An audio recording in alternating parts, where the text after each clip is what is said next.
On an ordinary summer morning in 1969, an editor at one of America's largest newspapers sat down and opened the day's mail. Bills, advertisements, and one plain envelope with no return address. Inside was a single sheet of paper, written by hand. The first line read, "I am the man you are looking for." It was not a joke. What followed were the exact details of a real murder, one committed 6 months earlier, details so precise that only one person on Earth could have known them: the killer himself. That same morning, 2 other newspapers opened identical letters. Whoever wrote them wanted all of America to hear his name. But the most disturbing part was not the confession. It was the condition attached to it. Print my ciphers. Try to solve them. And if you refuse, I will kill again. For this man, murder was never the goal. Murder was a game. And the game had already begun. What would become the strangest unsolved case in the history of American crime? To understand it, we have to go back to the night it started. December 20th, 1968. A quiet, isolated stretch of road called Lake Herman Road in California. A car sat parked on the shoulder. Inside were 2 teenagers, a 17-year-old boy and a 16-year-old girl, who had driven out to spend some time away from everyone else. It was just before 11:15 on a cold night. The street was empty. Then a figure appeared, walking calmly toward the car. He stopped beside the window. No words, no warning. He raised a gun and fired at the boy through the glass. The girl ran. He chased her into the dark and fired 5 shots into her back. When the police arrived, there was nothing. No robbery, no personal connection, no witnesses. A murder with no motive, filed away with dozens of other cases that go cold every year. 6 months later, it came back to life. July 4th, 1969, at a place called Blue Rock Springs, not far from the first scene. Again, a young couple in a parked car at night. Again, a figure approached in the darkness and opened fire. The girl was killed. This time, the young man survived. Minutes after the attack, the Vallejo police received a call. A stranger's voice confessed to the shooting, and then described the first murder, 6 months earlier, in detail. Then the line went dead. On July 31st, 1969, the 3 letters arrived, the ones that opened this story, and the police realized they were dealing with someone unusual, because the letters contained details that had never been released to the press. The victims were in a car. The attack happened just after 11. The weapon was a small .32 caliber pistol.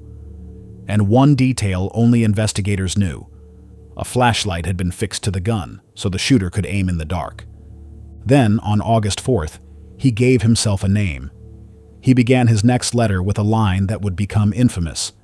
"This is the Zodiac speaking." From that day, the killer had an identity, and he signed every letter with a strange symbol.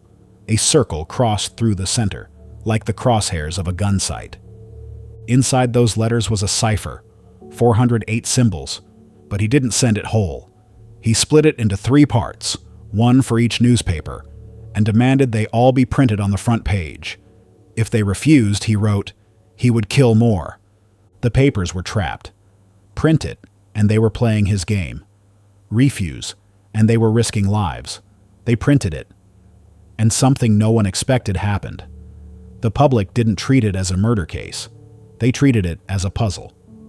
Across America, people raced to crack the code of the Zodiac.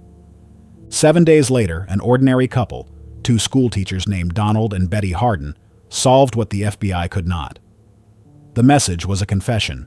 The killer wrote that killing people was more fun than anything else, and that his victims would become his slaves in the afterlife. But in all those symbols, there was one thing missing: his name. And here the madness deepened. Instead of demanding the killer be caught, the public wanted a new puzzle. But a new cipher required a new crime, and the Zodiac was happy to oblige.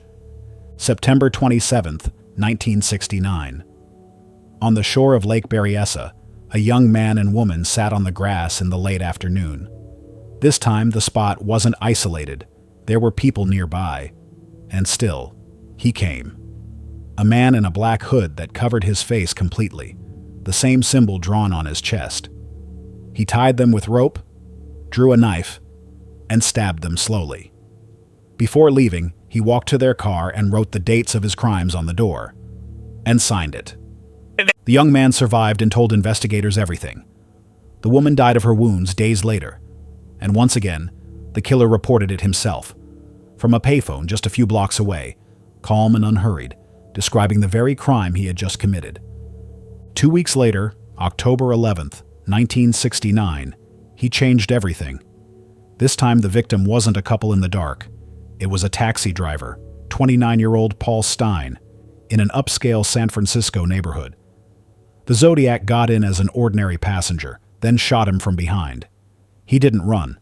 He stepped out calmly, tore a piece from the victim's shirt as a souvenir, and walked away down the street. Witnesses saw him. A police car even passed nearby.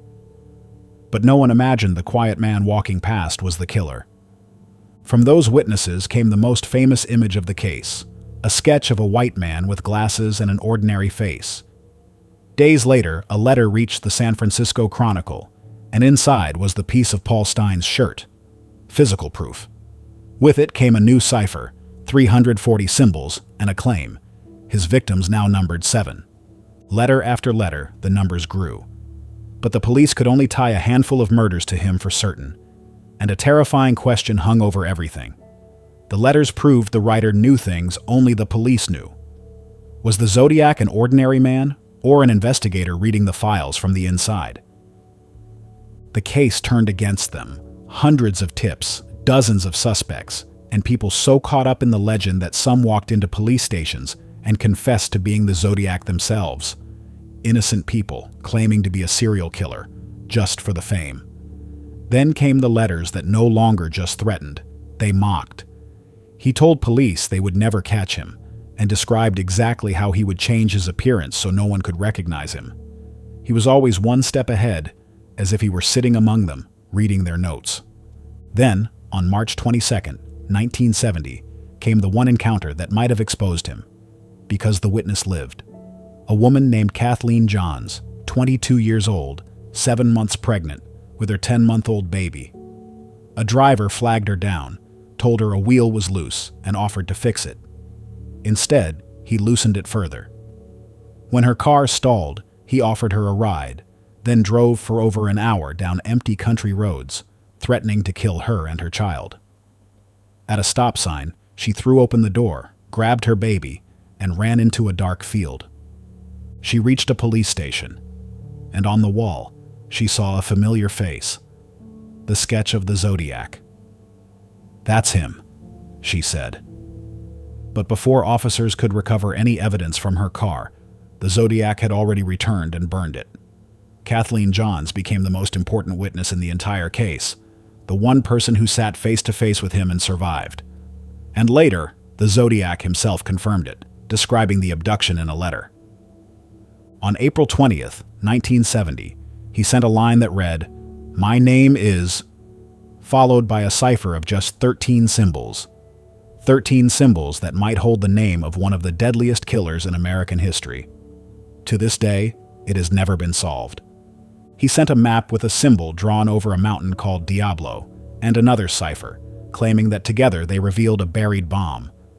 One he threatened would blow up a school bus full of children. It was never found. It was never solved. Then, on July 24th, 1970, he mocked the police one last time, called them fools, and announced he was ending the game. By then, thousands of fake letters were arriving, making it nearly impossible to tell the real from the imitations, exactly as he wanted. The letters stopped. According to the FBI, the last confirmed letter came on January 29th, 1974. And then, nothing. As if the ground had opened and swallowed him. So did we ever learn who he was? No. To this day, no one knows the identity of the Zodiac. The FBI file remains open, nearly 60 years later. Names surfaced. Theories were argued. One man, Arthur Lee Allen, became the leading suspect in the 1970s. But there was never conclusive proof.